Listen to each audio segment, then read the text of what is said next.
Welcome back to Little Acre Farm in the kitchen. Today I am going to make a sourdough starter. I am very excited to try this again. Way back when we lived in Colorado, about 6 years ago, I tried making a sourdough starter and it immediately unalived. I don't know if the problem was that I didn't feed it enough or I didn't feed it on time or what, but it got moldy and it was just not good anymore. And I decided that I never wanted to try it again because if I didn't get it right on the first time, then it wasn't worth doing. But I'm trying to get rid of that mindset. So today I'm gonna conquer my fear of making a sourdough starter with you, and we're gonna see if it works. Now, obviously this is not a one-day process, so we're gonna get it started. I'm gonna talk through what it takes to keep it going, and then we'll check in again later in a different video. Hopefully when I'm able to actually use it for baking, fingers crossed. Now, the recipe that I'm using comes from Josh Weissman. I'm gonna link his recipe down below, but I am going to tweak it to fit my lifestyle and my baking habits. So I don't bake every day. That just isn't realistic for me or for my family and how much bread we do/don't eat. So in Josh's recipe, it's a 7-day long process to make it a very robust, well-fed, active starter. I think that part is very important. So that 7-day feeding schedule is necessary in my well-read but inexperienced opinion. So I'm gonna be doing that. And then per his recipe, you're supposed to feed it every day after that and continue like feeding it, discarding it, feeding it, discarding, use some to bake, etc. every day. And that's just not really what I need. So what I'm gonna try doing is giving it its 7th feed on the 7th day. And then I'm gonna keep it in the fridge and I'm gonna feed it when I need it. So I don't know if that's going to work, if that's going to unalive my starter like what happened last time, but I have watched a few other videos and read a few other blogs about successful bakers who do only feed their starter realistically once a week, or realistically when they're baking, they just keep it in the fridge and it kind of deactivates the yeast bacteria instead of feeding the yeast every single day. Now, I'm sure that a well-fed yeast starter that's been fed and discarded from every single day is super delicious and very strong and active. That's totally fine. If that's for you, awesome. I love that for you. It just isn't for me. So we're gonna do it this way and see what happens. So let's go over our tools and the types of flour that we're gonna use. So first we need a kitchen scale. This reads in grams and a few other things. I pretty much only use grams on it. I definitely recommend getting one of these if you don't have one. It just makes baking a lot easier and more accurate. So get one of these. You can pick them up at Target or wherever that you like to shop. Then we're just gonna get a pen and a sticky note or some variety of masking tape or whatever you have that you are comfortable sticking to your jar. If you don't mind writing with like a paint marker on your jars, that's cool. Then we need a jar to keep our starter in. I'm going with a wide mouth quart jar by Ball. We're gonna weigh this in just a second. And then we also need a lid. So I'm using a used lid. This was previously Spicy Pickles. I keep all of my lids for stuff like this or dry storage. I don't recan with them, but using them for dry storage is totally fine as long as they're clean. So the reason that it's just the lid and not the band is because when you have your active starter in your jar, and as you're feeding it and as it's consuming its food,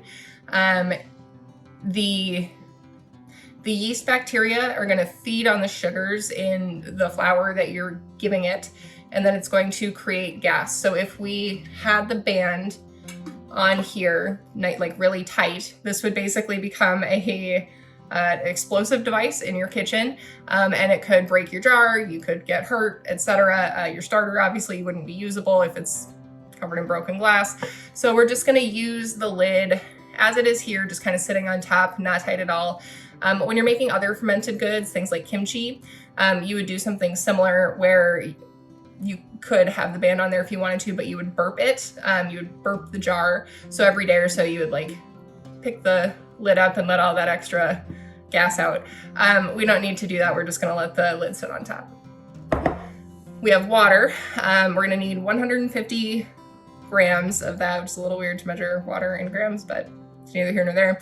It needs to be 85 degrees Fahrenheit.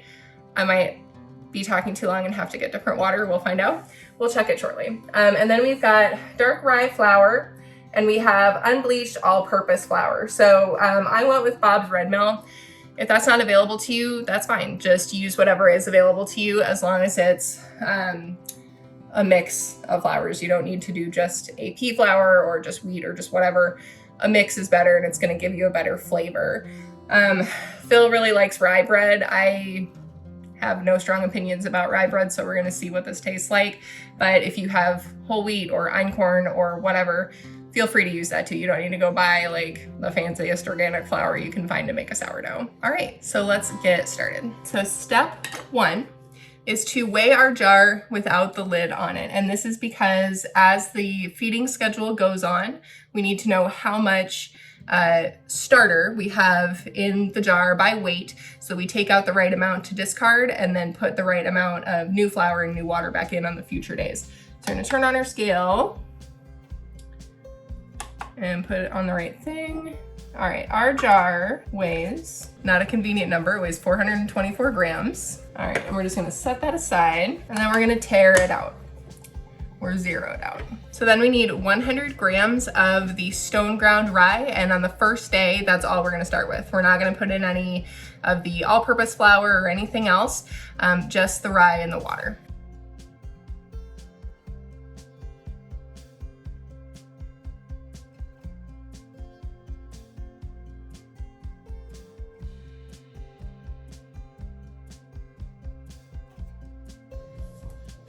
Okay, so we have 100 grams of the flour in here, and I'm just gonna check the temperature of my water again. It needs to be 85 degrees Fahrenheit. I do not have an instant read thermometer. I have one of these, which is fine. If you want to use an instant read, that's cool. I just don't own one, and I didn't wanna buy one just for this.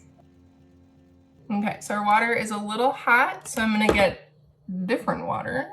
Okay, so what I learned in getting the right temperature of water is that my hands are not good at feeling temperature because I've been cooking for so long, and apparently 85 degrees is a lot cooler than I thought it was. So now we need 150 grams of that 85 degree water. So we're gonna tear out our scale and pour it in. All right, and then we are going to stir this up so that there's no dry flour in here and that it's all hydrated. And then I'll be right back.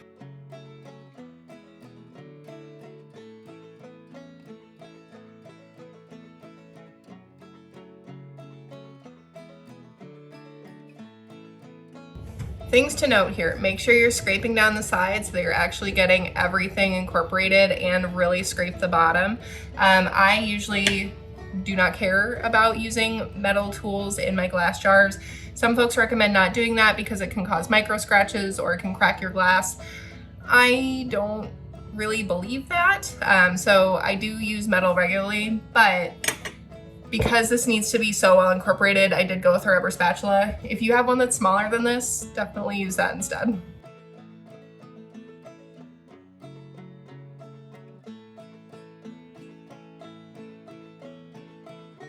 So this is all sorted. I am just gonna wipe the rim down because it did get a little bit messy. And then the other thing to note, I don't know if it really matters or not, but I didn't like scrape my spatula down with my finger and put it back in, just because even though I washed my hands, I don't wanna introduce any bad bacteria into the starter. So I just scraped it along the top and then called it a day. If there's a little bit left on there, so be it. So now what we're gonna do is put our lid, our loose fitting lid, just right on top here. And what should happen is that the yeast should start to consume the sugars that we fed it with the flour.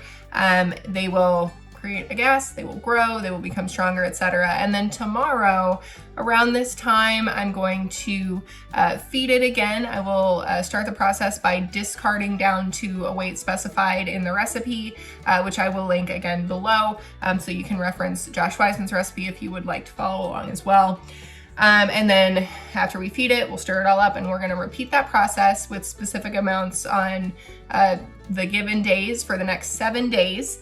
And then we will have a very strong, very robust starter that should be ready to use for baking. We'll check back then and find out together. Thank you so much for stopping by Little Acre Farm and joining me on this sourdough starter part 2 journey. Thank you for subscribing, and I'll see you again soon. Bye.